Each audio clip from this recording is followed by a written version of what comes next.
44 günlük vətən müharibəsinin nəticəsi kimi işğaldan azad olunan ərazilərə ötən 5 il müddətində bərpa quruculuq işləri üçün dövlət büdcəsindən 20 milyard manatdan çox vəsait ayrılıb.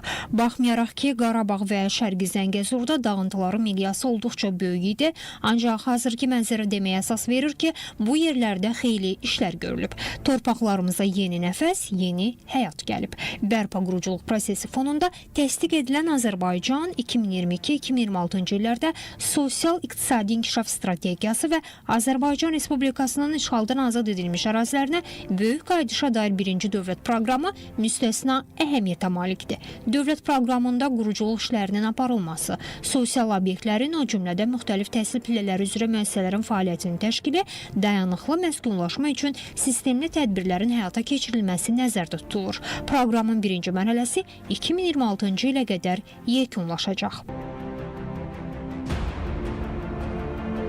Hazırda Qarabağda və Şərqi Zəngəzurda ümumilikdə 40 minə yaxın insan yaşayır. Bu ilin sonuna qədər daha 20-yə yaxın yaşayış məntəqəsinə keçmiş məcburi köçkünlər qayıdacaq. Beləliklə 30-a yaxın yaşayış məntəqəsində keçmiş köçkünlər məskunlaşacaq. Keçmiş məcburi köçkünlərin doğma yurdlarına qayıdışı, Böyük Qayıdış proqramı 44 günlük tarixi zəfərin məntiqi davamıdır. Çox rekord müddətdə bir sıra infrastruktur obyektlərinin açılışı həyata keçirilmişdir. 3 beynəlxalq hava limanı azad olunmuş ərazilərdə istifadəyə verildi. Füzuli, Laçın, Zəngilan hava limanları həm Qarabağın, Şərqi Zəngəzurun əsas qapısı hesab olunur və mülki, eləcə də hərbi təyinatlı yüklərin daşınmasında bu hava limanları müstəsna rola malikdir.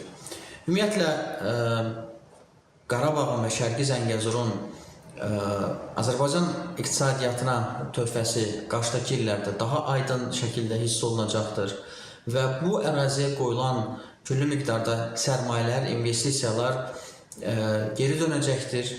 Hazırki proseslərdən çıxış edərək deyə bilərik ki, region üçün vacib kommunikasiyalardan biri olan Zəngəzur dəhlizinin də tam açılması yaxın gələcəkdə mümkün olacaq.